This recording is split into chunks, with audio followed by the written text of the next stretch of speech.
Good evening, race fans, and welcome to the fourth race of the season for the DRP Stadium Super Trucks. It's time for the second road course stop on the season, the paved road course, I should say, as we are here at the Charlotte Roval. Heat number one underway, standing start as Garrett Gleason leads them into Heartburn Turn 1.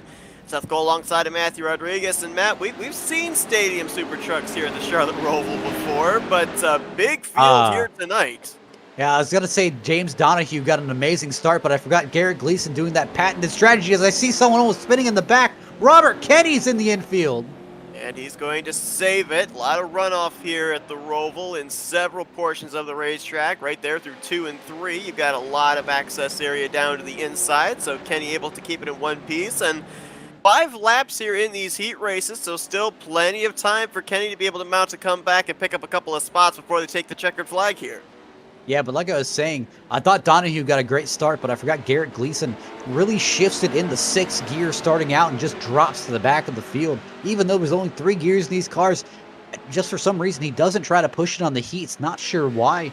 Almost like he wants to preserve the car for the race, not knowing that he does get a new car for the race. Keep in mind, too, that we end up having inverted fields with the drivers in the heat races Oh, transferring look to at the... Connor Parse. He sent it into the bus stop. And you saw Arce, Bodio, and Edwards. All of them had all 4 tires off the racing surface, hitting those turtles through the back straightaway chicane. I really wonder if Donahue's going to be able to kind of hold his ground here. Or I kind of have a little bit of a dark horse in Dave, correct me if I'm wrong, Dave Bodio. Man, it looks like Donahue got a little bit loose, loses 3 positions. He's going to drop all the way back to 4th place. Edwards completes the pass as they head into turn 1.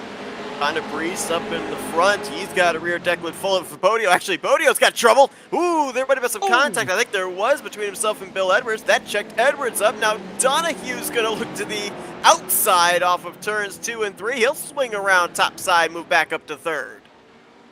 I see some kind of differing strategies here where some guys are really trying to push it. And I just don't know if they have the grip or we're really just trying to see how much they can sling into these corners without overrunning the course a little bit. I have been noticing some guys on that really long straight leading up to that big right-hander kind of running the grass line a little bit, using that extra bit of room to arc in. Now, I mentioned the fact that we have seen Stadium Super Trucks at the Roval before. It was an event that you took part in.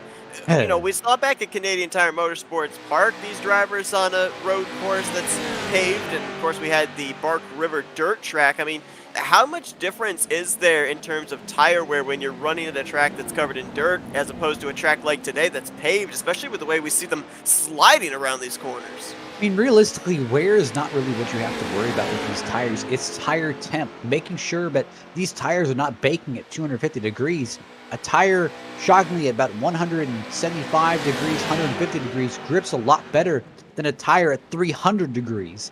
So I think that's a lot of what these drivers are battling. So they may be trying to make their moves early as it looks like Donahue gets into Bill Edwards.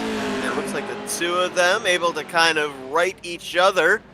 The both of them work together there to make sure that neither one was going to be left stranded at the scene of that accident. They were going to lose touch with the top 2, though. They'll keep the battle on for 3rd between the 2 of them. And Anna Brees, after he got the race lead away from Dave Bodio, I thought Bodio was making a bit of a charge there, but now the gap has really opened up, nearly 2 seconds from 1st back to 2nd place. I can't believe Robert Kenny's getting beaten by Garrett Gleason. Oh, don't let him hear you. He's got about 15 car lengths between himself and Gleason, and still about half of this heat to work with. Well, that's it. He needs to get going. This heat will end about almost 2 laps here. Edwards continues to hold 3rd place on Donahue. 3 truck lengths separating those drivers through the fastest section of the course. This would be NASCAR Turn 1 to NASCAR Turn 2. Here on the Roval, it's considered turns 8 through 10. Just look at how close he gets to that inside wall, just coming out of the corner. A lot of these drivers are going to be trying to push it. Now, I really am curious when we get, I think there's 3 heats here today. I think we have 17 drivers in total. When we get all 17 drivers on the track, do you think there's going to be kind of a limited amount of space, or is it going to be kind of chaos for the first few laps and spread out? Oh, It's going to be chaos, I guarantee you. And I'll tell you what, one thing that we saw take place back at Bark River that I was really impressed with was with the inverted fields from the A main or the B main to the A main, seeing the drivers that had to start towards the back be able to methodically work their way to the front.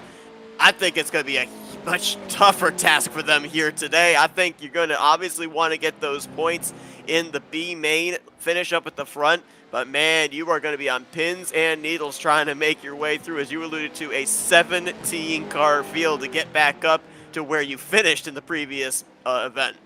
I think it's really more of a detriment to be in the back of the field trying to have to avoid those accidents when the guys in the front, if they are not the accidents, they're going to be able to drive away here. So I kind of wonder if maybe that's what Kenny's going for, trying to maybe finish at the back of the field so he gets a really good start. Good strategy for sure. Yes, you'd lose out on the points, but you'd have yourself ahead of all that mayhem by the time we get around to the B main. Tell you the guy that's really on the move. Connor Parise is laying down good lap times, but Bill Edwards might actually be the fastest truck on the track right now. He has left James Donahue in the dust, and he is all over Dave Bodio for second place. I've never seen Bill Edwards drive that fast. I mean, he looks like he's driving like a man possessed. He's really trying to take it to him. I think he may be just trying to push the envelope in his car and learn what he can do here in preparation for the actual main event. How about that? A little bit of blocking on the speedway section of the course, and it might lead to a little bit of contact in some of these heavy braking zones with Bill Edwards trying to move Bodio out of the way. White flag in the air. Connor Parise took that white flag about 4 or 5 seconds before these guys did, but this is going to be the good battle. I think back to the checkered flag for P2. Realistically, I think it's kind of who makes that mistake first and who capitalizes on that mistake. And if they make a mistake, Donahue is right there as well to capitalize and maybe pick up 2 easy positions in the closing stages of this heat. So we'll see if Bodio's going to throw some more blocks, if Bill Edwards might try and move the 16 out of the way. Heading into the second half of the course, headed for 7, turn 8, and then over to what would be the NASCAR turn 1, the fastest section of the course. Is this where Edwards tries to make a move? Does he maybe wait until we get down to that chicane in 11 and 12? A lot of options for the 50. Really, I think Bill Edwards really needs to pack the 16 going into that little bus stop area and see really just a bump and run, try to hopefully knock him out of the way and run as fast as you can away from him.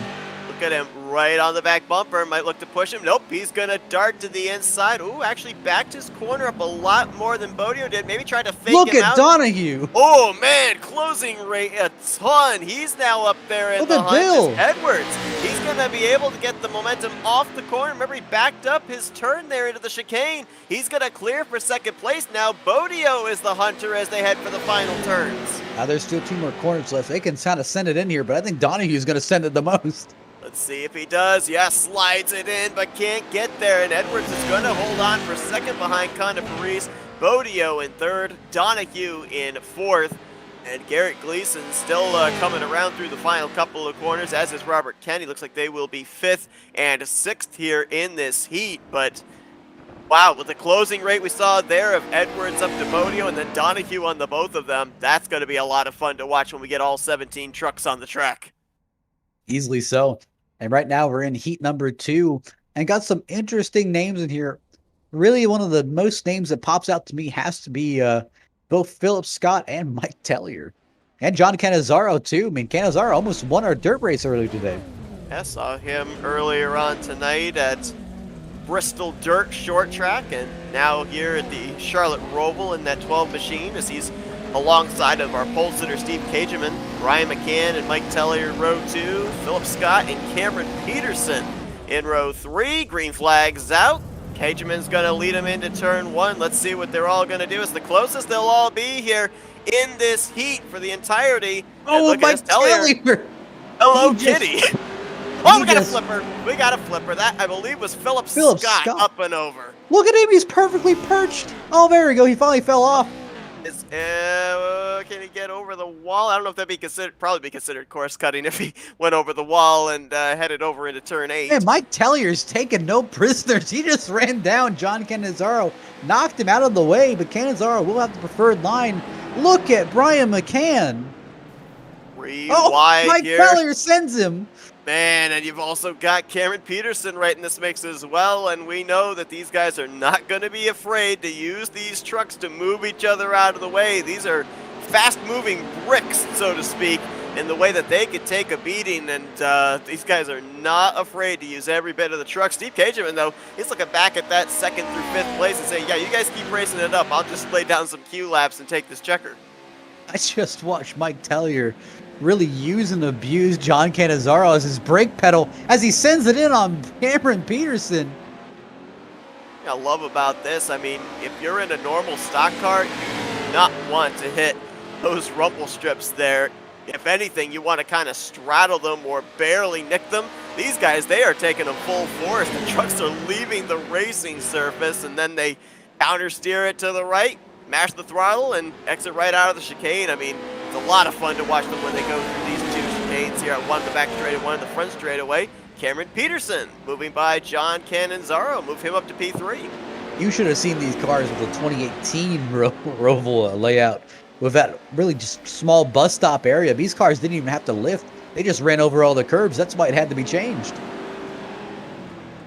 And we may have a battle for the lead momentarily. Brian Mccann is starting to reel in Steve Cageman. Now, Cageman had a very good season so far, 5th in the overall standings, a total of 38 points out of the points lead, but been very consistent and trying to see if he can pick up a heat win. Brian Mccann, I believe, is making his first start on the year, and what a way to kick it off if he's able to pick up a heat win checkered flag. Let's look to the field. Looks like Philip Scott will not be able to finish this race, obviously due to that first lap incident. But we should still have the consolation race, which I think really kind of sets the lineup for the final round. Yes, it does. And, ooh, I don't know if there was contact there or not between Cannizzaro and Peterson. I think there was just a little bit of contact. I think Peterson was trying to time his move. The inside of Cannizzaro may have clipped him in the left rear quarter panel and turned him into the wall. But again, these trucks can take a beating, so that's just a minor scratch there for the 28. Beautiful truck there, though, too. I believe that's a Davey Allison throwback, so pretty cool to see that on a Stadium Super Truck. Absolutely. I think Cannizzaro actually ran a throwback Havoline car, or at least a Mac Tools car, but was dressed up like a Havoline car in Monday's event in North Wilkes in the GNS series. Nice to see him kind of carry that paint over here if he actually indeed did run that.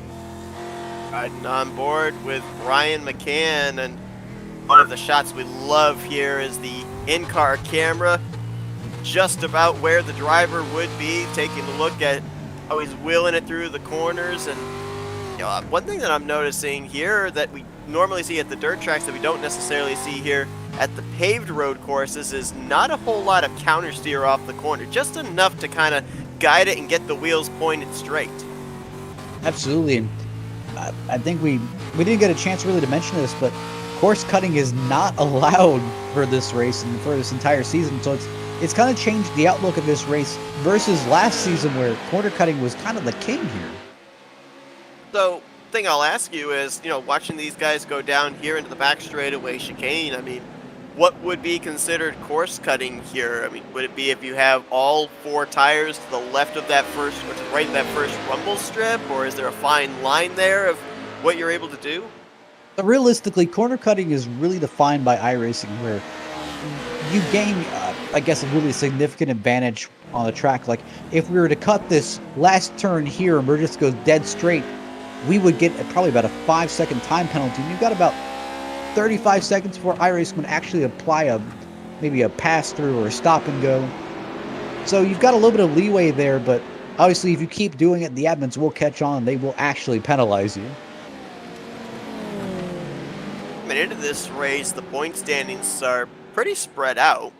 2-time winner Josh Edmondson, who we're going to be seeing in the 3rd and final heat, holds about 18 points, I believe it is. No correction, 22 points back to Tristan Mayer. Connor Parise, who we end up seeing win the first heat, he is currently 36 points back, 3rd in points. Bill Edwards, who was trying to run him down, he is Brian 4th in the Mccann point is standings. all over Steven's back bumper.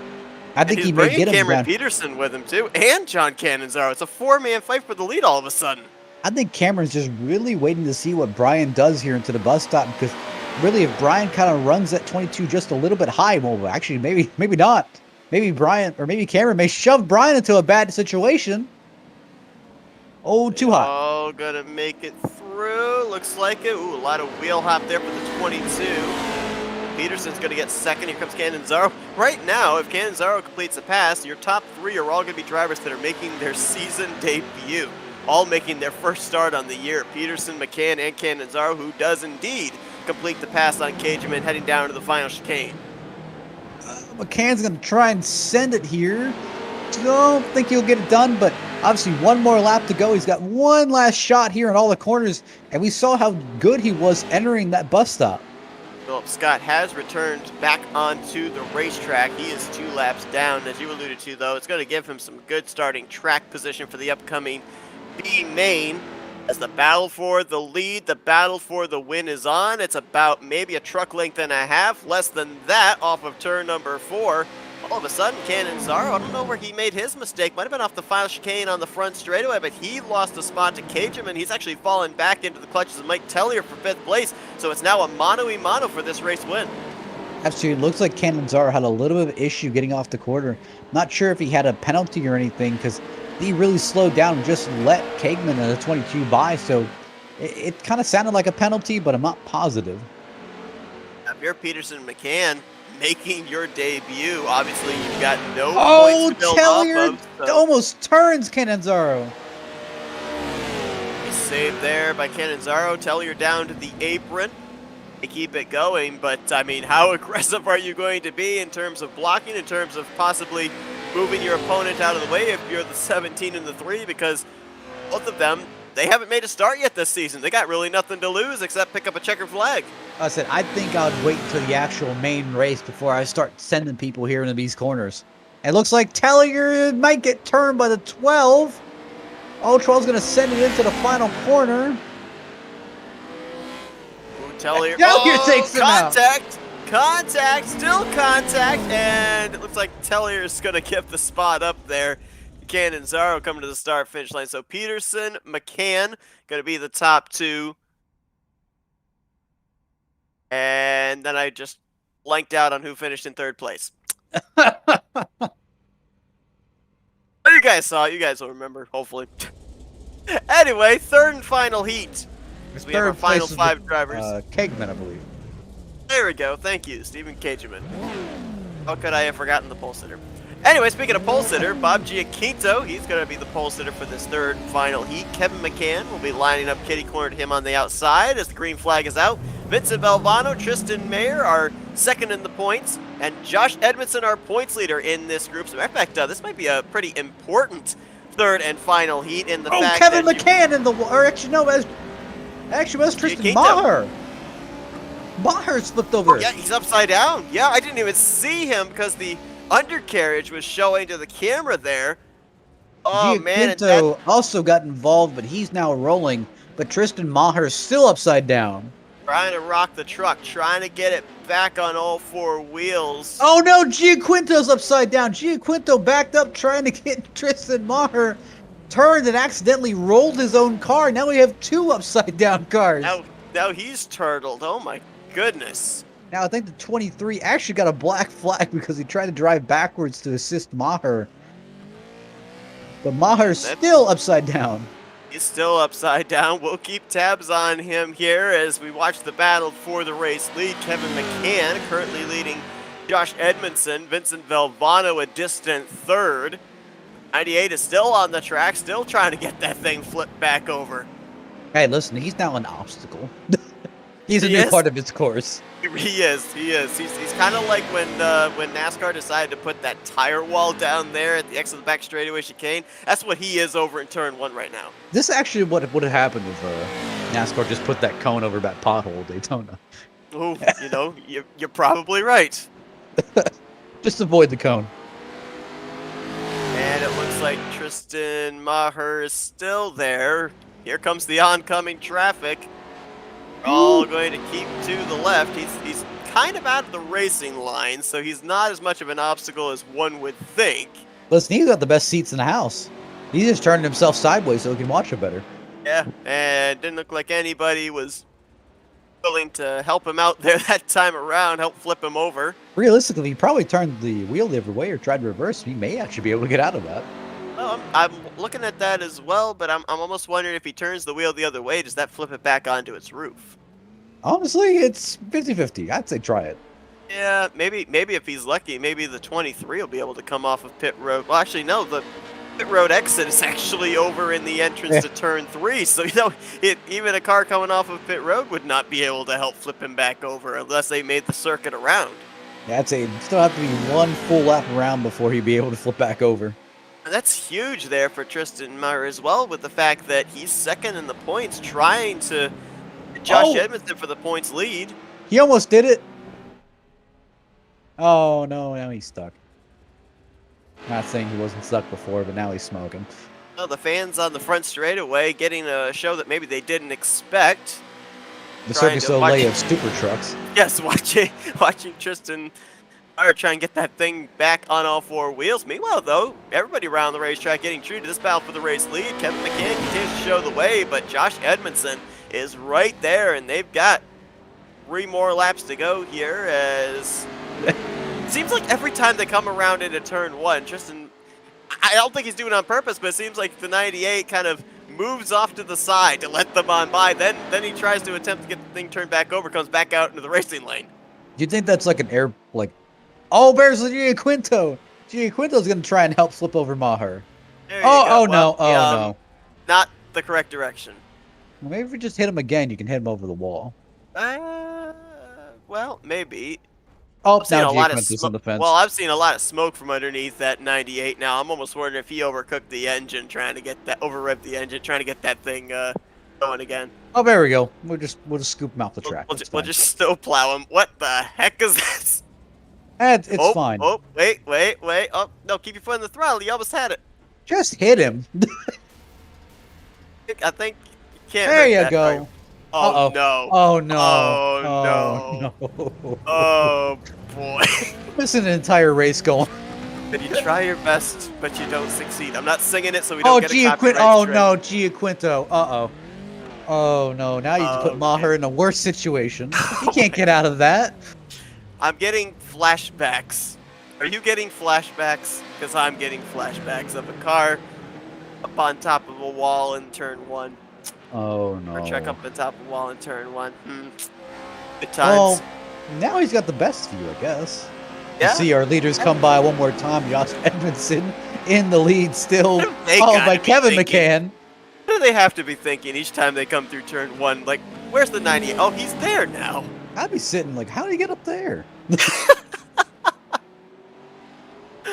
2 laps to go here in this heat, and you know, if this is a precursor of things to come, when we put all 17 trucks on the racetrack, I don't think our cameramen are going to have a clue of where to look. To be honest, I'm kind of worried about that Tristan Maher, like Philip Scott, like mashup. Like Philip Scott's going to go to the inside wall, and he's going to go to the outside wall. So. Well, there's Tristan Maher still hanging out over in turn 1. He's just vibing. He's just vibing.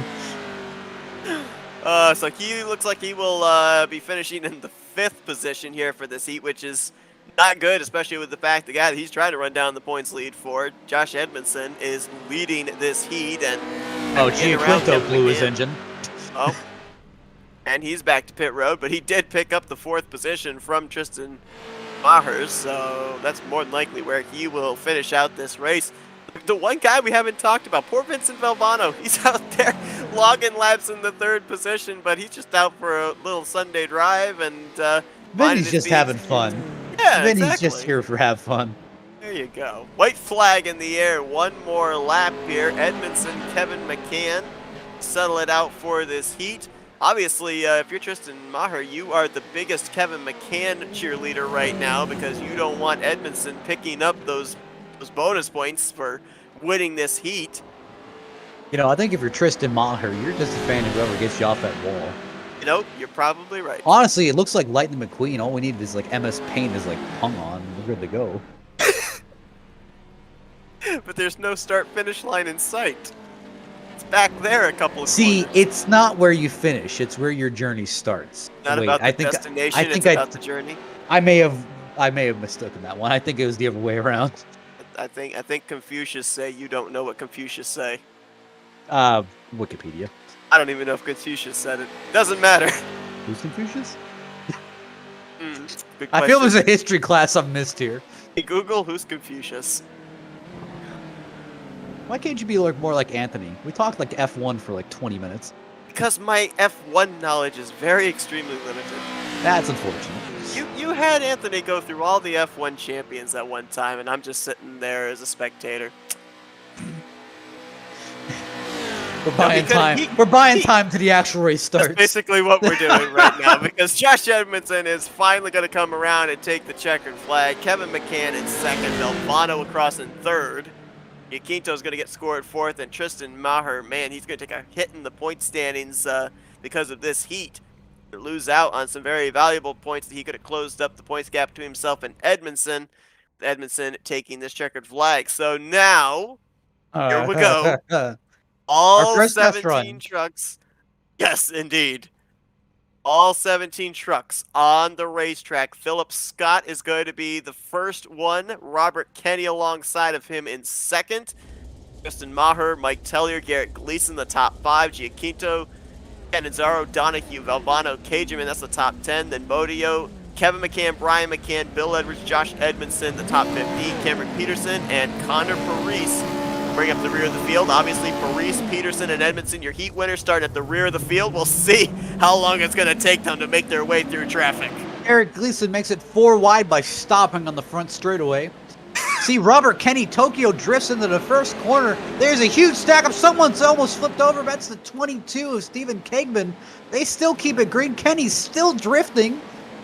We go into the short chutes. Mike Taylor's overcooked it almost into the outside wall.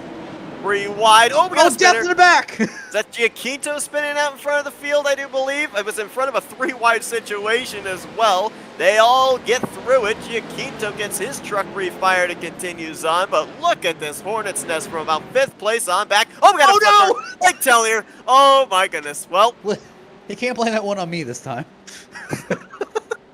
Oh, Floppy went flippy. He flopped. He flopped. Battle here for 6. That's Kevin Mccann and James Donahue. We've actually got a battle for the lead here as well. Tristan Maher trying to gain back all those points he lost in the third and final heat, trying to get around Philip Scott. You talked about these two. Deadly combination. Well, they're side by side out of the back. Oh, no, there's 3 over. There's 3 over. No. Oh, no. Oh, no, there's more. Oh, there's more. I think there's one in the infield. Alvano is up and over. Kevin Mccann is up and over. No. Cameron Peterson, who was one of our heat winners, he's up and over. No, Vinny, no. My Lord, what happened there? I think there's about 3 cars that simultaneously flipped over in that corner. It's like a horrible case of monkey see, monkey do. It's like watching lemmings jump off a cliff. My Lord, we're 3 wide. We're 3 wide for 6. My goodness, that's McCann, Brian McCann, Josh Edmondson, Robert Kenny behind Dave Bodio. Oh, no. Well, we knew it was going to be chaotic. We knew it was going to be chaotic. Mike Tellier and the 81 are now back on track after their trip to pit road for flipping. They are now back on track. I don't think Tellier, I think Tellier landed back on all 4 wheels. Oh, no, Kenny's upside down. Oh, no. He's back on his wheels. He's good. So Kenny ended up overcooking that huge right-hander, almost sent it, and it just really turned left to kind of grind the wall there and ended up flipping over. Yeah, that's unfortunate. Well, let's take a look here and see what happens going into the back straightaway chicane. This time hard on the brakes was Tristan Mayer. Hope Scott gets through. Canizzaro's going to get through. I think all these guys now, all in single file, are able to kind of concentrate on points that they have to get. There's a double wide trying to go in there with Reese and Donahue. They all make it through. That was Kenny. Kenny just blew the bus stop. Kenny blew the bus stop at 120. He's going to get a penalty for that one, but He didn't stop. He didn't even think about stopping. At the 11 of Connor Parise, another of our heat winners. He just lost a spot there to Donahue. You can see he's actually got some front-end damage on that machine, and I don't know if that's hindering him or not, but yeah, it actually looks like that might be hurting his straightaway speed, so he might have had some contact around the engine area. Edmondson's kind of working on that 16 here of Dave, and it looks like the inside, kind of the inside-ish line is working for Edmondson.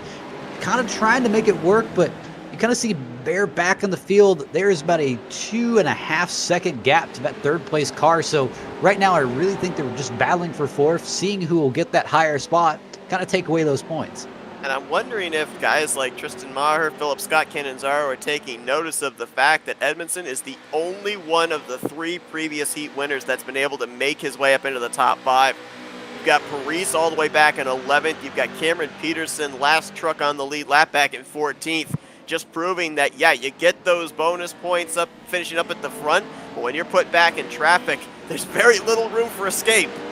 This looks pretty familiar to 3 car of Brian McCann trying to chase down the car in front of him.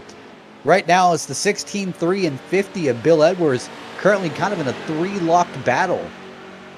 Brian McCann and Bill Edwards finished runner-up in their respective heat races. Bill Edwards was trying to catch Connor Parise, and Brian McCann was trying to catch Cameron Peterson, if I recall correctly.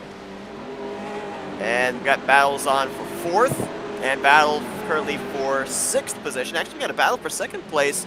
Well, it was a battle for 2nd place, and it changed hands. John Cananzaro just recently got around Philip Scott.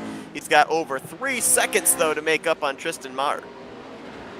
Absolutely. Maher's kind of flexing his muscles here at the moment. He didn't get that chance to really show it in his heat, obviously due to the fact that he kind of became kind of a floating plane. But obviously, Maher is going to be kind of fast here. I imagine with the invert with the field, he's going to end up being all the way in the back. I don't know if this is the right strategy, but you really don't want to sandbag.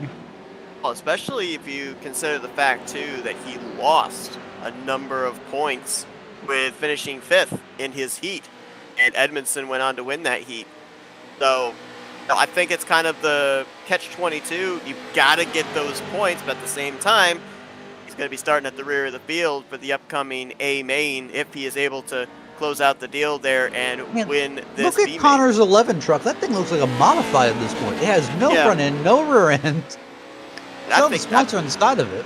Oh, he's made more contact since we last looked. Yeah, that he actually still had the hood on it when we looked last. I don't know what he's hit since then, but yeah, the whole hood is completely gone on that machine, and he is struggling for straightaway speed. That's where he keeps losing all his positions. Oh no! Look at the flipper! Edmondson! That's the points leader! Oh no! Oh, is he? Oh, that's not coming back on its wheels. Edmondson. Oh boy. Edmondson ended up trying to go for 3rd on Philip Scott. Philip Scott, I really think that's on Edmondson. You can go back and look at the replay on that if you like, but it really looked like Scott had the lane. He was all the way to the inside. It looked like Edmondson just kind of came over on Scott. And I will tell you who is going to have a smile on his face because of that, and that is Tristan Mayer, because bear in mind here in the B main, only the top 8 get points. If the 58 doesn't get any points at all, that's a huge chunk that Tristan Maher is going to be cutting into that points lead. And currently with the 58 sitting on pit road, I think he's towing back, so that's going to be no points at all.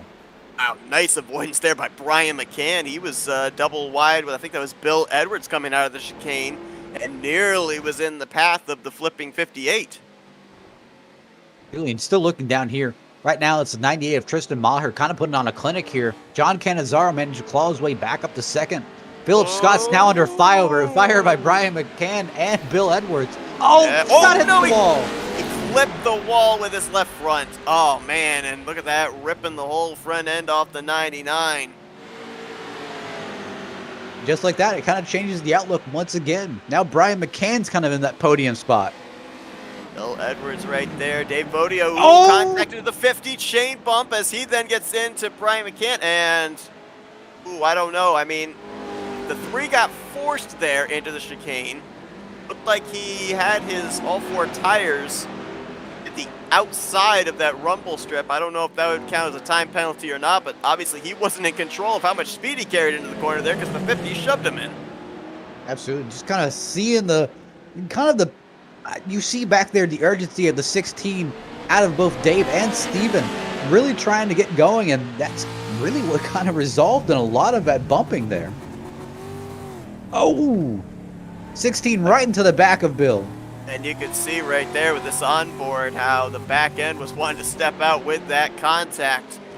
As Edwards looking back in his rearview mirror, it's full of Dave Bodio, and right now it looks like that might be the battle up towards the front as Brian Mccann starts to pull away from these two. I'd say Bill Edwards definitely isn't cousin Carl, but man, he is brother Bill. He is hauling. Now the field is really spread out.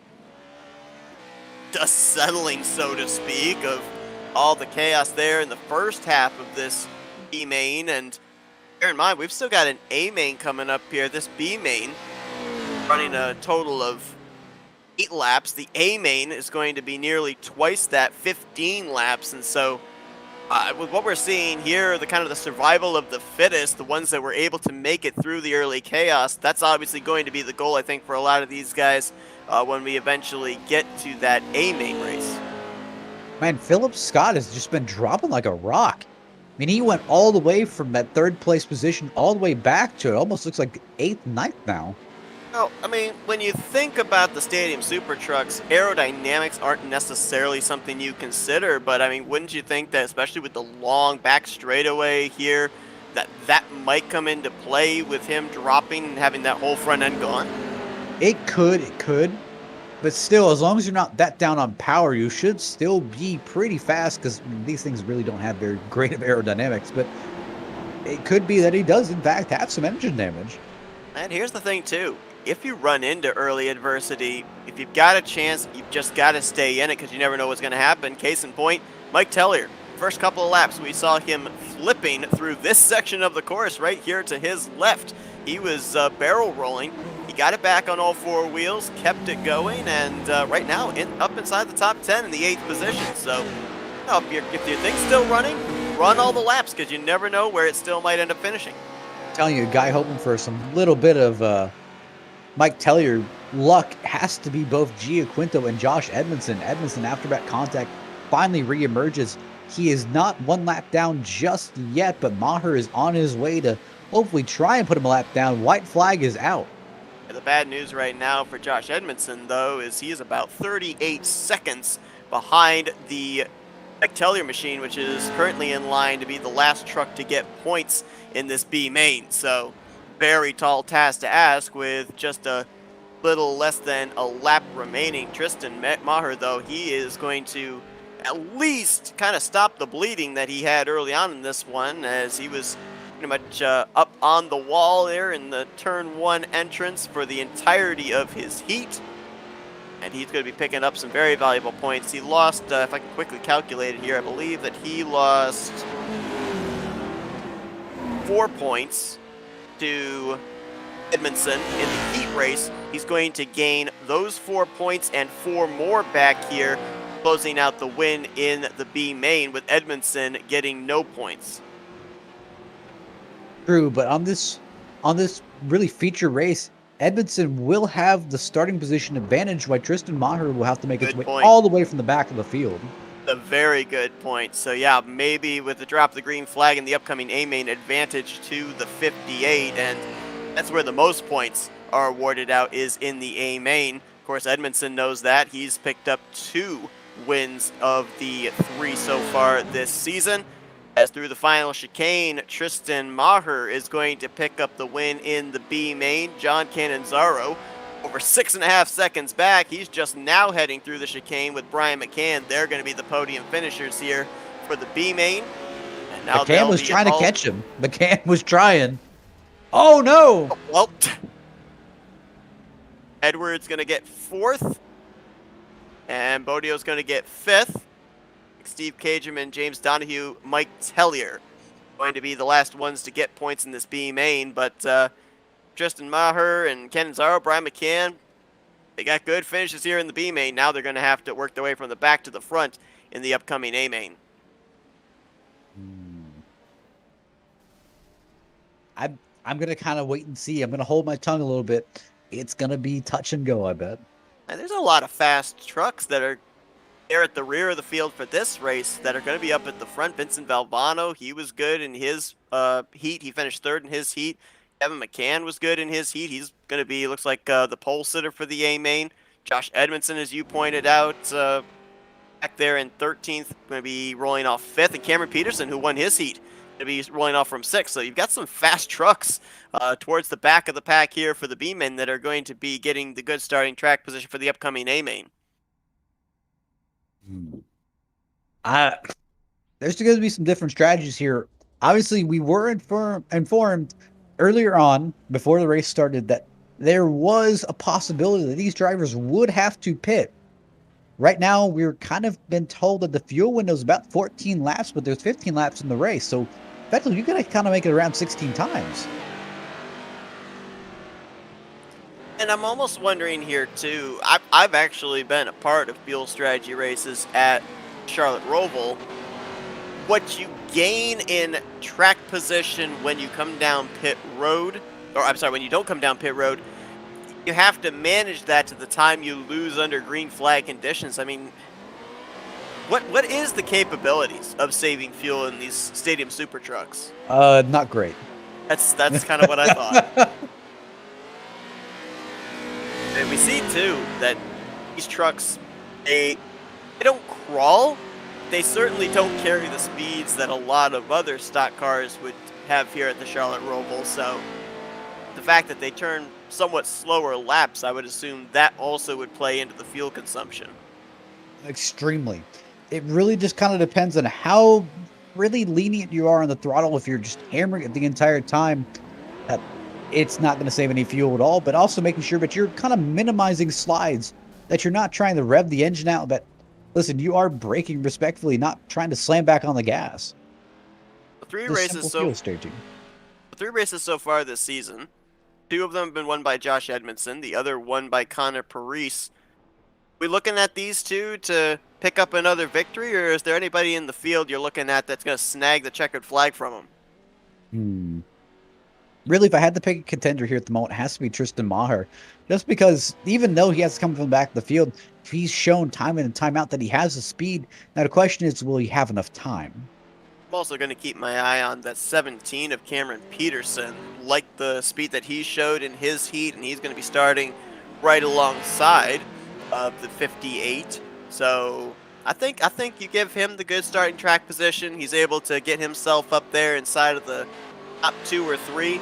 It might be a pretty good battle between himself and Edmondson maybe for this race win. All depends on those guys, as you alluded to, that are starting back in traffic, if they can make their way up through. And that's a big thing too. Let's consider for Tristan Maher that he does get through all the traffic.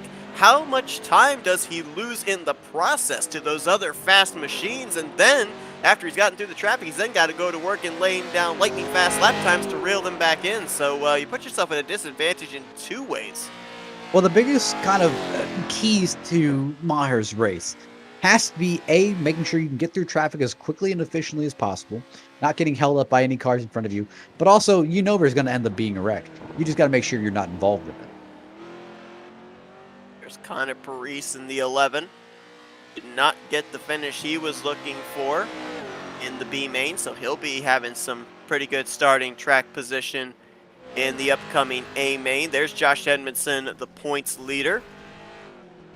I mean, obviously, Edmondson would love to be able to pick up his 3rd win on the season, but when you consider the fact that up to this point, you've only lost 4 points to Tristan Maher. Now, that's not counting qualifying points. I didn't keep track of where these two qualified when they went out during that session, so that also would come into play. But if we're just considering the race event so far, 4 points have been gained on Edmondson by Tristan Maher, and he came into this race 22 points over the 98 car. I mean, obviously, I think the first and foremost thought in your mind is bring the truck home in one piece. If you get yourself out into a safe portion of the racetrack with nobody around you, then you can concentrate on laying down the laps to win this race. But first and foremost, just make sure you have that thing in one piece. Listen, I'm all for the bring me the checkered flag or bring me the steering wheel. And really, if you have a chance, send it. I mean, listen, it is getting late into the season. If you're not within range of that championship, this is the one race, the one win that can really change your outlook here. So, I mean, really, if you see an opportunity, take it.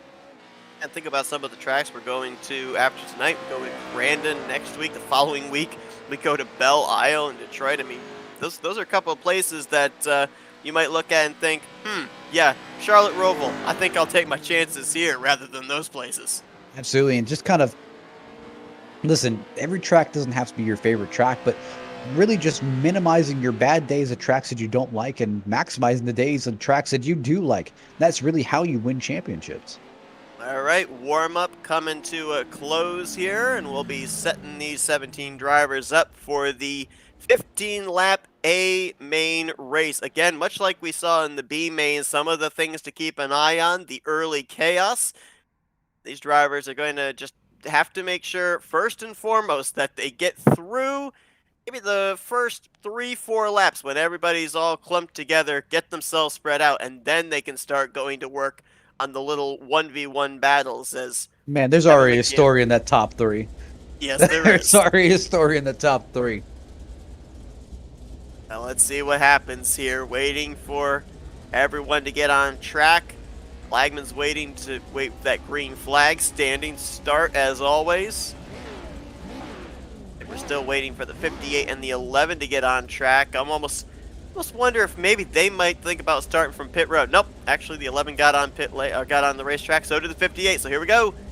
Waiting for the flagman now.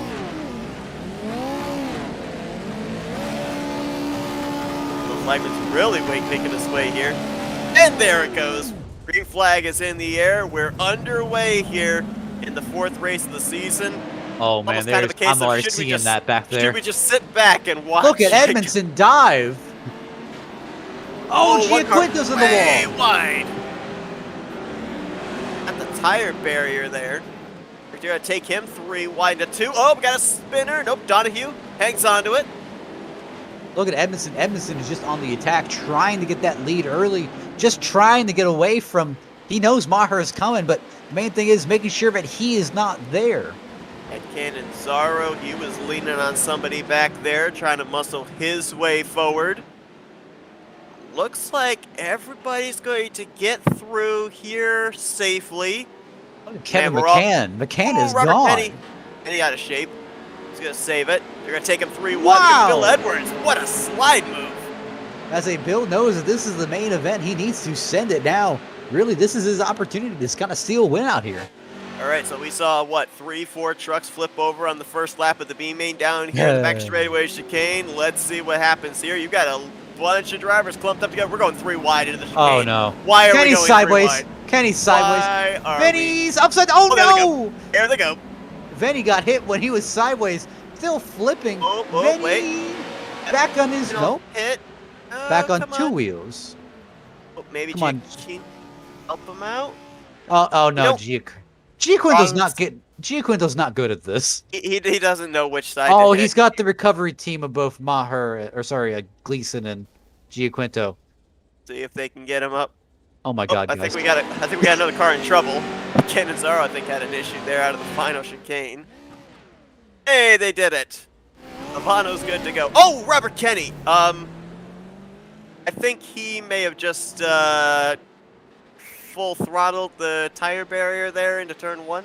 But it worked. It worked. It worked, but at what cost? He's on pit road. Ooh. Technically, he did work for about 5 seconds. But right now, looking at our top 3 has to be Kevin McCann still maintaining that lead. Josh Edmondson still trying to chase him down. And Bill Edwards with that amazing move to get up to 3rd. Back there, it's really just scattered battles between the 17, the 11, Mike Tellier and Tristan Maher really riding all on their own. And then a cluster for the 8th place position. Oh, no! And it looks like the 16 of Dave just barely touched the inside wall. And Cannizzaro gets turned around. He's upside down. And they're going to and he had to teleport. Oh, Donahue was trying to flip Cannizzaro back over. Couldn't do it in time. Cannizzaro, who had a great run in his heat, had a great run, 2nd place in the B main. he's going to be out of this race, or at least not in the running for this checkered flag. Man, and there's Update on still Tristan. 15 cars. Update on Tristan Maher, up to 6th position. Right now, running about 7.5 seconds behind the race leader. He's got some fast cars that he has to pass here, though, momentarily, including Connor Paris, Cameron Peterson, a couple of drivers that won their respective heats. So, not going to be an easy task for the 98. I mean, if you look at Maher's lap times, he's lapped about half a second quicker than really the top two. But what I'm concerned about is fuel. I'm wondering that some of these guys may be trying the complete fuel-safe strategy, making it to the end without stopping. But really, Maher, with his pace right now, he is forcing himself into that one-stop strategy. We may be looking at Brian Mccann as one of those drivers trying to do that. We know that he's got a very fast truck. He proved it in his heat, and he ran very well in the B main. But right now, running back in the 8th position, and doesn't look like he's in that much of a hurry to get up there and battle with Mike Tellier for 7th. I mean, the key thing is here, is it going to cost you more time to save this fuel than you'd gain by just pitting and grab the fuel? Yeah. So that's been the big thing, is how much time is going to save you, how much time is going to cost you. And right now, I don't know with how Brian Mccann is running, I don't think that's going to pay off. Well, let's try and see. If I recall correctly, here at the Charlotte Roval, if you came down pit road and you didn't stop, I believe it's 22 seconds. So if we were looking at, say, Brian Mccann, if he's able to maintain 22 seconds or less between himself and the race leader, then I think he'd be okay. He would think. Now, again, it just depends on how much fuel you're intaking into the car. Whether really these drivers just need a splash of fuel, but some may be pitting earlier just to kind of take advantage of, hey, taking that pit stop and running and seeing how fast they can go with just that little bit of a break. Tires are not an option. No, not at all. I mean, they are an option, but they're an option that you really shouldn't take. You don't need to spend that time on pit road getting the fresh tires. Right now, Kevin Mccann and Bill Edwards being hounded for both 1st and 3rd, respectively. Josh Edmondson's really trying to look for any way around that 133. Same with Cameron Peterson, trying to make a run on both the 50 of Bill Edwards. And how much of a sense of urgency do you have if you're Edmondson, based on the fact that Tristan Maher is currently mired back in the 6th position? Oh, there's your answer. I'd be a little bit concerned, but I wouldn't kind of jeopardize my race strategy over it. Yes, I need to go out here and win. I need to go ahead and extend my points lead, but it's not worth wrecking the car over. I feel like you're in Edmondson's head, because that's exactly what happened there. He tried the move to the inside of Kevin Mccann going into that back straightaway chicane, but then when he saw it wasn't going to work, backed off and kept the 133 out in front, at least for the time being. He'll try again probably in a couple of corners or so, but yeah, racing very smart. His battle for 3rd place is really good too. Cameron Peterson, Bill Edwards, Connor Paris. Edwards losing the spot now to Peterson, so move him up into the final podium position. And now Bill Edwards under fire from the 11. And just looking at Tristan Maher, he managed to shave about a second off this gap time to the leader that last couple of laps. I don't know if he's really going to get back up there to the lead unless he has some kind of pit strategy he's kind of keeping secret. He's about 2 seconds away from the podium spot, currently held by Cameron Peterson. There he is, the red truck just in the back half of your screen. So he can see 5th, 4th, and 3rd just up ahead, but these guys are running about 3 seconds behind the top 2. And really, Kevin McCann. There's no way the 98's I don't think Kevin Mccann and Josh Edmondson are really saving fuel anymore. Just of how they're driving. It's really, McCann's trying to defend his 1st place position, trying to force Josh Edmondson to run harder than he wants to, just to battle him. I don't know. There's the battle for 7th place, Mike Tellier, Brian Mccann. You remember when you said for Robert Kenny that it works? Well, it worked in more than one way.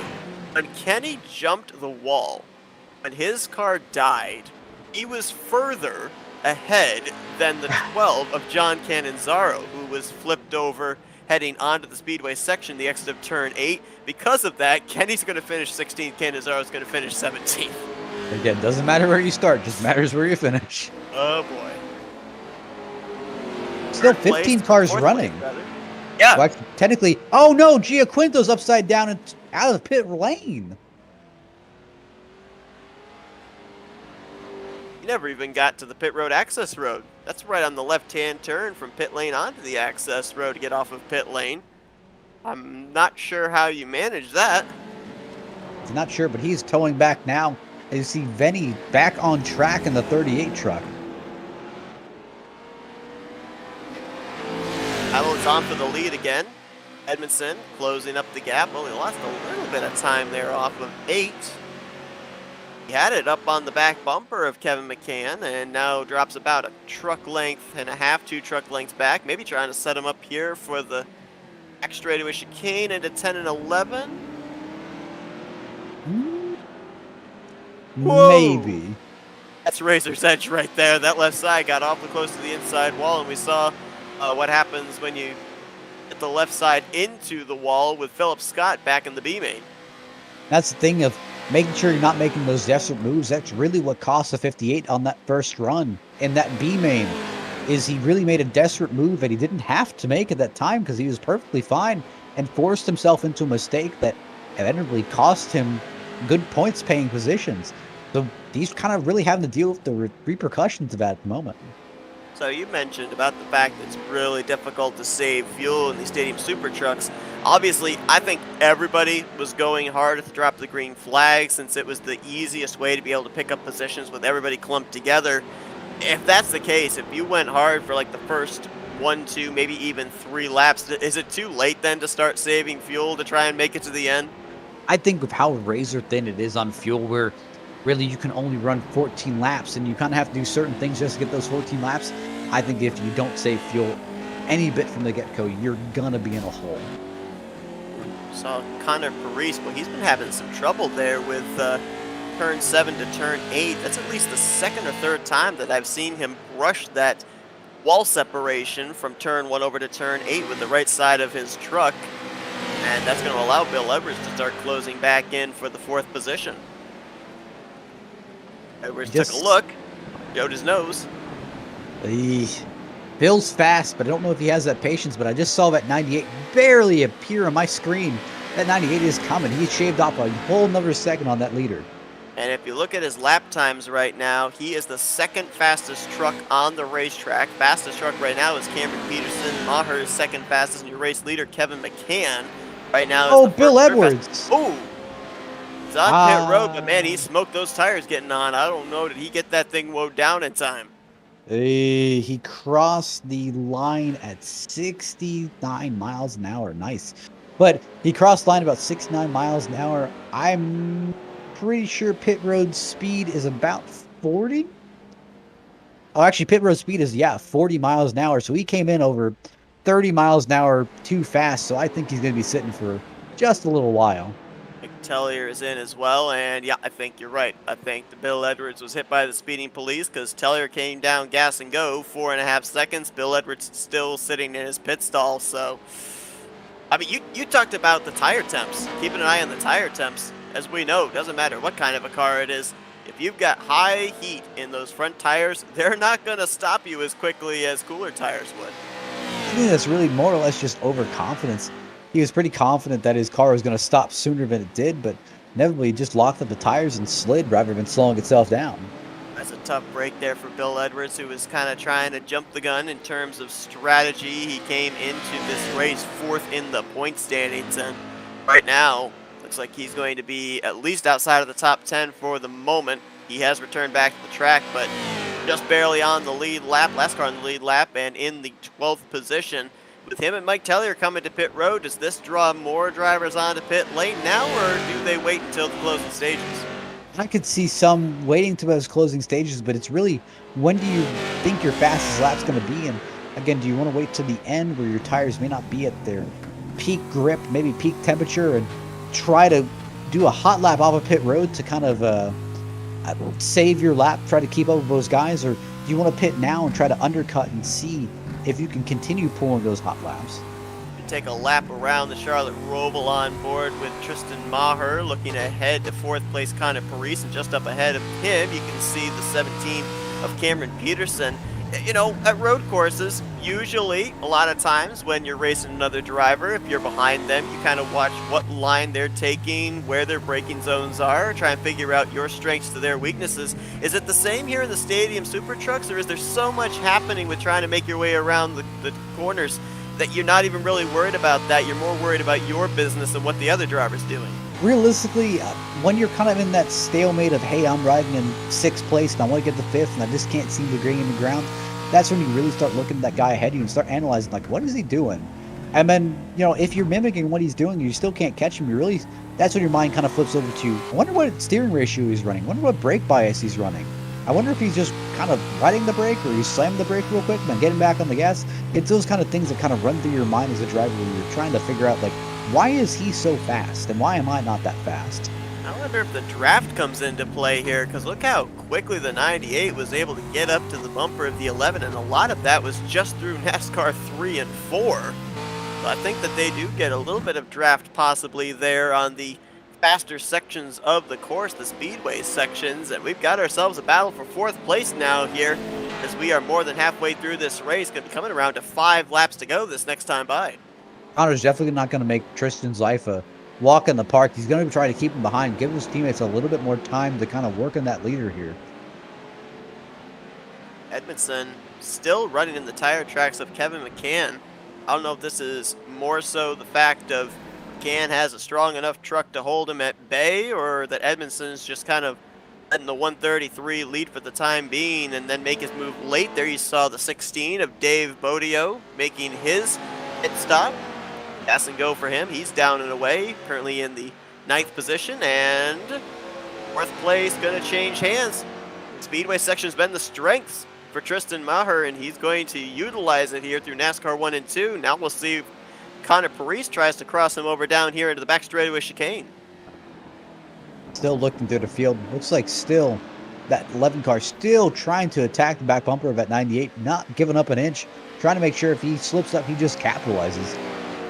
He got to his back bumper off the exit of that chicane. He's got another chicane coming up here. Let's see if maybe he tries to flip the bumper to him in 15 through 17. We backed his corner up. You saw that.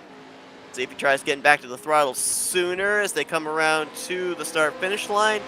He's actually going to lose a little bit of ground there. Now 2.5 truck lengths between those two. Looks like the 98 of Tristan Maher might be in control of the 4th position. Next car that he's got to worry about is about roughly 3 seconds ahead, and that is the 17 of Cameron Peterson. Talked about the possibility of draft coming into play. Is that maybe another reason why Edmondson's content to let the 133 be up ahead of him? Maybe use the 133 as a drafting buddy there on the speedway sections of the course? Try and save a little bit of fuel that way? I really think it's anything to save fuel, anything to really give yourself a fighting chance of an alternate strategy. I mean, here's the thing, you may be fast, but, you know, hey, other guys may outthink you. And it's your job to make sure you're not outthought and that you're staying up on the strategy. He's probably noticing how close the fuel is and trying to see if he can save a little bit, maybe try and prolong this so he doesn't have to. Stephen Cageman in the 22 on pit lane. Ooh, wow. Edmondson really smoking those rear tires heading into turn 11. And he really backed his pace off there on the exit of the corner. With the 22 coming down pit road, it looks like 7 drivers have made their pit stop. And 7 drivers are yet to either make their pit stop or maybe planning not to make a pit stop for the entirety of this A main. 4 laps to go and another car pit road. That's Cameron Peterson coming down from the 3rd position. Just noticing how Peterson is slowly trying to track him down, but I think this pit stop's really going to set him back. Right now, back to the 6th position. We'll see where it puts him in relation to Mike Tellier, who right now is the highest running of the drivers that have already pit. Right now in the 7th position. About 10 seconds, I believe, behind Cameron Peterson, so I don't know if he'll get that 6th spot or not. And looking in terms of the amount of time spent on pit road, Cameron Peterson had to take on fuel for 5.2 seconds. Mike Tellier, when he pitted 4 laps earlier, he was there in his pit box for 4.5 seconds. Dave Bodio, though, who pitted only 2 laps ago, 3.6 seconds. So, I mean, what comes into play with the amount of time you've got to spend on pit road to take on fuel? Because those numbers don't really seem to match up. And oh my goodness, Edmondson, the brakes definitely work as he, again, really smokes him going into the chicane. I mean, I think realistically, it just depends on the driver of how confident do we think this amount of fuel is going to end up getting them to the end. Or here's the thing, if you ended up pitting around lap 10, lap 9, your idea of how much fuel, you 2 liters come to pit road, but your idea of how much fuel, great pit entry by Josh Edmondson, but how much fuel you need is really dependent on how many laps you have left and how much laps you have left on the tank. And it's really a guessing game of, well, if I add in 3.2 gallons, will that get me to the end? Or do I only need to add in 1.5 gallons? Same thing like that. It's just the different mind games here. And now it's time to figure out if Connor Parise is going to be playing mind games with the field. Does he have enough fuel to make it to the end, as he's going to be the only driver inside of the top 5 that did not come to pit road that lap? Kevin Mccann, Brian McCann, Tristan Maher, and Josh Edmondson all peeled off onto pit road, turning the race lead over to the 11. He'll have about 8.5 seconds, I think, back to second place Josh Edmondson. Does he have enough fuel to get to the end, or is he going to be drawn to pit road this next time by? We'll have to wait and see. I think Connor might have enough to make it. He has not really been pushing these last few laps, so maybe he has enough. Really nothing to lose. Top 10 here in the A main get points. This is a battle for 6th. Brian McCann, who just came off pit road. Mike Tellier, who was one of the first on pit lane for his pit stop. Side by side, Tellier going to have to give up the spot for the moment. Bear in mind, both these guys still have the same number of laps on their tires. Nobody came to pit road to take on tires in their pit stop. It was just gas and go, so they're all out here still dealing with the tire wear that they've accumulated since the drop of the green flag to start this thing. And there's your answer, 11 to pit lane. So by all accounts, this is going to turn the race lead over to Josh Edmondson. Roles have been reversed. Instead of Edmondson hunting McCann, now it's McCann hunting Edmondson here as they come around to 2 laps to go.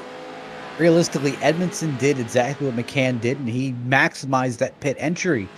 He pretty much, with McCann taking it very easy in the pit entry, you saw how much that 58 really hounded it in on the pit road, got right to his bumper, ended up taking just a little bit less fuel than him, and left earlier. Edmondson has 2 wins this season. He's leading the point standings, has a pretty good gap between himself and second place Tristan Maher. Right now, scheduled to finish either in first or second. Tristan Maher right now back in the 4th spot, so he'd gain some more points on him there. Either 4 or 7 points, depending on where he would finish. So if Kevin McCann really forces the issue here, do you let the 133 go and just hold on to that second position, or do you battle Kevin McCann with the chance that 2 of you might make contact, you spin out, and next thing you know, you're crossing the start-finish line behind the 98? I mean, here's the thing. If you ask me, I'm thinking big picture here. I'm thinking, hey, I'd rather just let him go. If he looks like he's willing to send it in on me and kind of wreck me into this next corner, just let him go. It's not worth losing all these points just because I want a race win. But you try telling that to a driver where you say, hey, just let him by, let him win the race. No. We just don't let him by and let him win the race. We try to fight for it.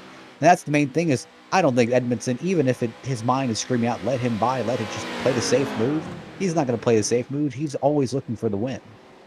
Kevin McCann, as mentioned, making his first start on the season, so he's got nothing to lose if he decides to get a little physical with his truck to the race leader Josh Edmondson, and he is within striking distance. Final lap here at the Charlotte Roval. Edmondson looking for his 3rd win in 4 races. Ooh, McCann really wide there out of turn 2, almost hit the wall, but he is driving the wheels off of that thing. Does he have anything for Edmondson here in the final corners? It seems like that 58 is good in the first half of the course. Kevin McCann's really good, though, when we get to the speedway section and that back straightaway chicane. Absolutely. It really just kind of depends on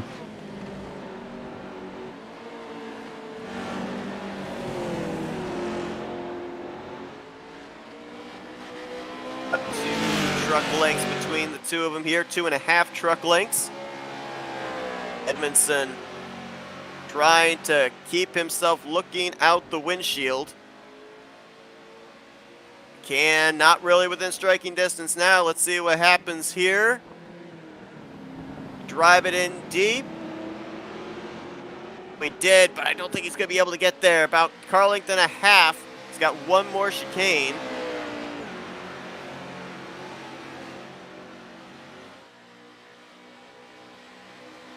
And off the final couple of corners, Josh Edmondson.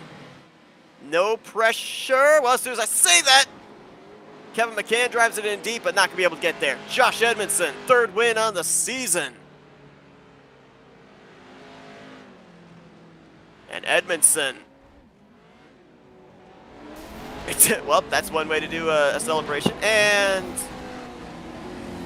48 is going to follow him there. And here comes Tristan Maher. Are they all going to do it? Everybody do it. Come on. Everybody jump up on the tire wall. Oh my goodness. Well, there goes, I think that was Mike Tellier. Pulling a little bit of a Dukes of Hazzard. Trying to get the race leader. Whoa, there goes, was that Edwards? I think that was Edwards. And they're going to be able to get Josh Edmondson off the wall so he can do some burnouts there. But Josh Edmondson, great job for him here today. Oh, that wasn't, apparently that wasn't Edwards that went flying there. It was a blue car. Maybe it was Philip Scott. But a great race here at the Roval. Up there goes Edmondson.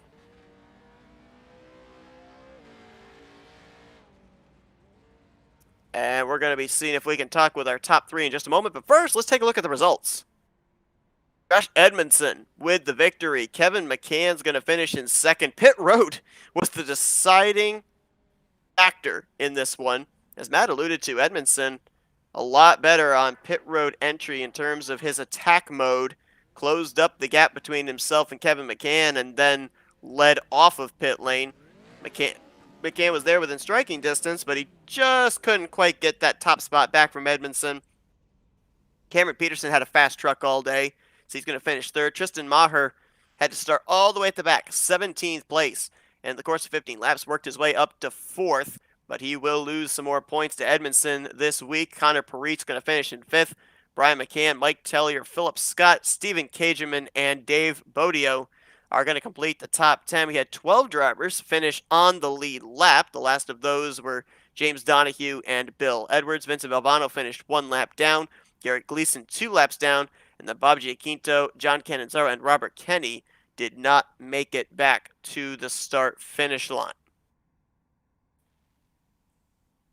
Well, let's see if we can talk with our top 3 finishers here tonight. A wild one at the Charlotte Roval. Basically having to get through all the mayhem to be able to settle it out for the win here tonight. Let's see if we can talk with third place here. Looks like we might not have third place available.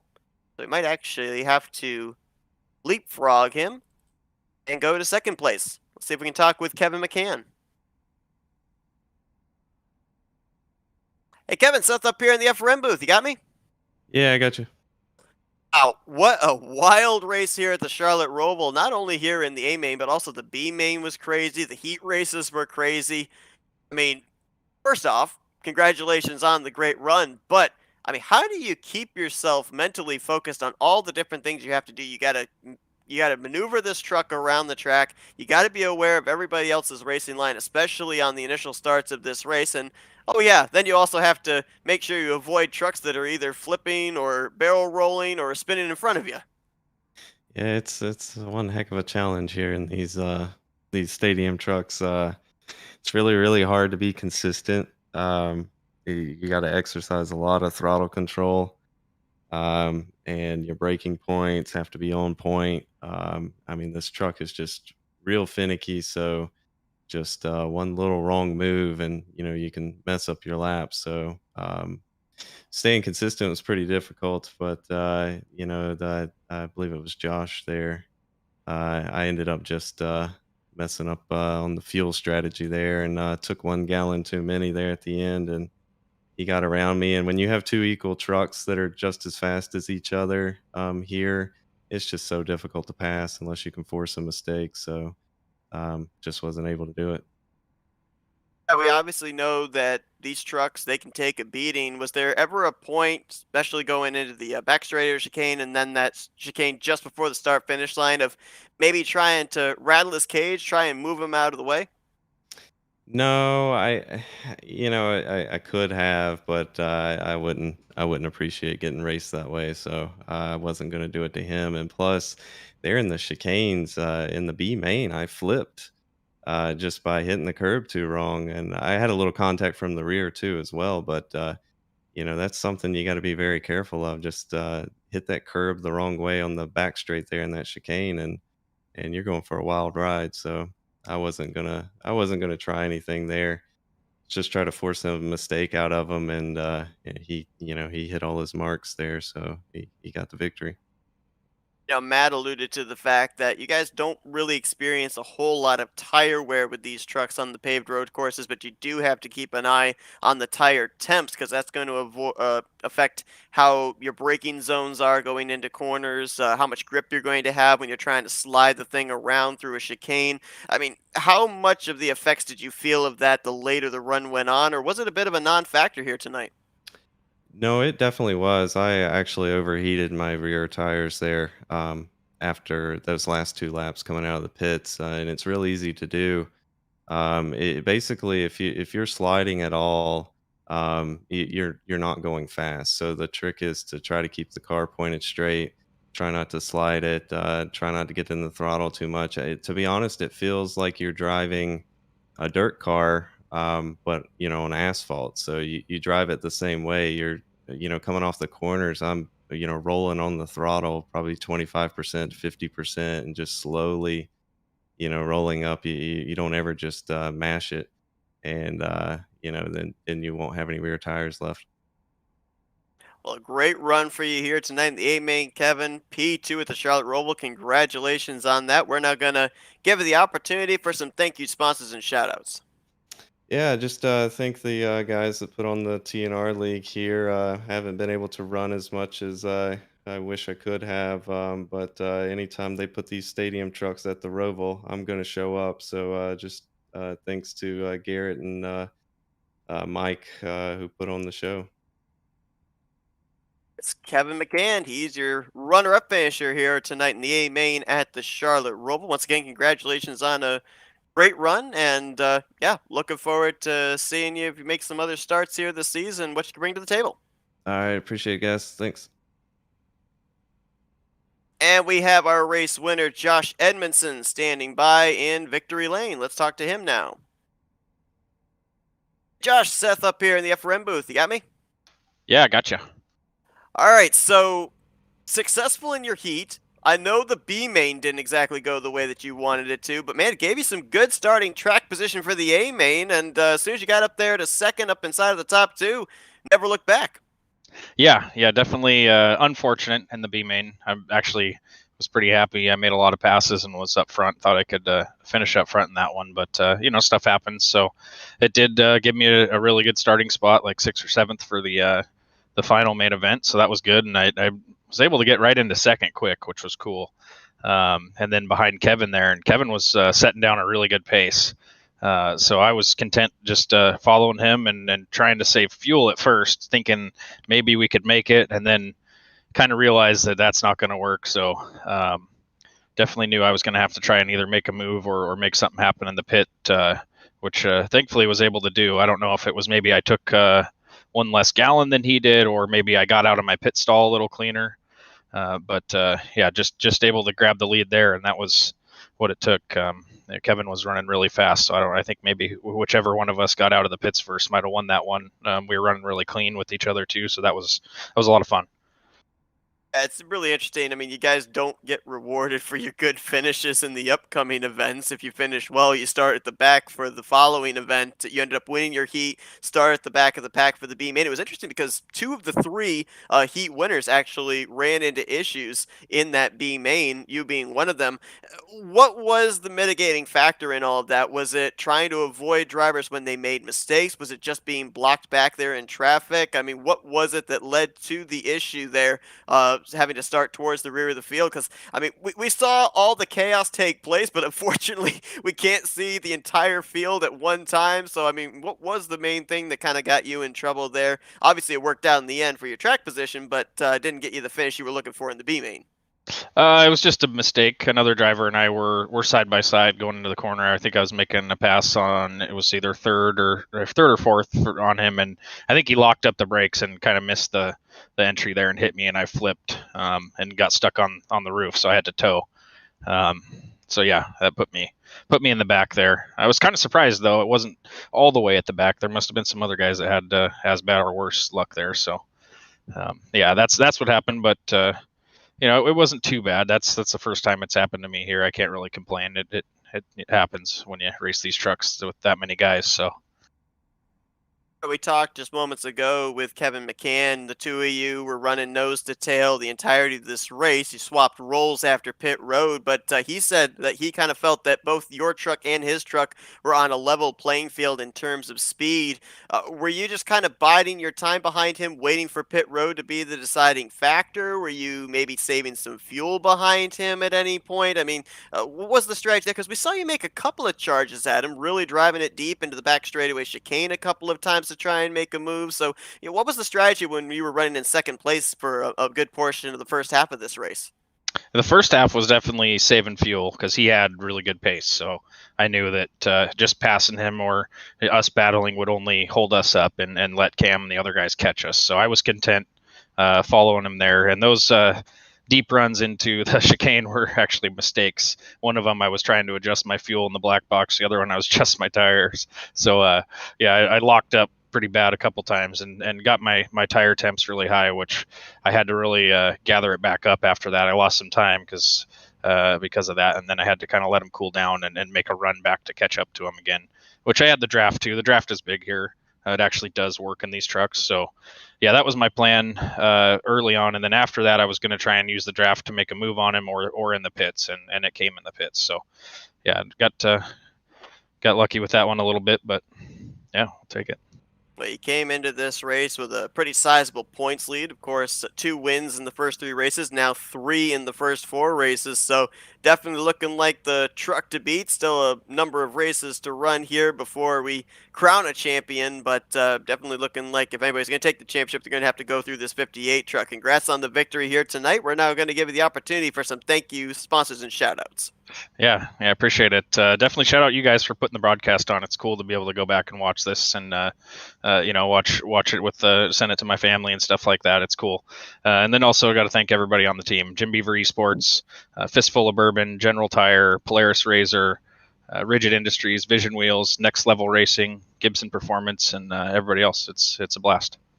That's Josh Edmondson. He's your winner here tonight at the Charlotte Roval, his 3rd win on the season. Congratulations. Go enjoy it, and best of luck next week when you guys head to Crandon. Thank you. And that is going to conclude our coverage here tonight from the Charlotte Roval. Well, when we saw 17 trucks, we're going to take the green flag, and with the previous knowledge we have of this road course and what happens when the Stadium Super Trucks run on here, I think that there was very little surprises that took place in this one, but man, it put on an incredible show for the fans and led to a very exciting finish in not just the A main, but also in that B main and in the heat races as well. As mentioned, these drivers, they'll be heading next week to Crandon. The following week, they'll be heading to Belle Isle. We've got the Iowa Road Course on October 26th, and then we finish the whole thing up at the Homestead Miami Speedway. So halfway through the season, the second half of the season still yet to be run. And with all the chaos that happened here tonight, wouldn't you know that just when the race leader takes the checkered flag, Mass Power went out. But I appreciate him joining me in the booth here this evening as well. Had a blast. Hope you guys enjoyed our coverage here today, and hope you guys join us next week. We've got ourselves a TNR doubleheader next Tuesday night. The TNR Master Millwright Big Block Series, they continue on their season at Lanier Speedway. And then, of course, the Stadium Super Trucks, the DRP Stadium Super Trucks, will be at Crandon. Enjoy the rest of your Tuesday night, folks. For Matthew Rodriguez, I'm Seth Cole, and you've been watching another broadcast courtesy of the Flatout Racing Network. This broadcast is the copyrighted work of Flatout Racing Network and may not be rebroadcast, retranslated, or used in any form without the express written consent of Flatout Racing Network and iRacing.com Motorsports Simulations. Flatout Racing Network would like to thank you for your support, and we hope you enjoyed tonight's broadcast.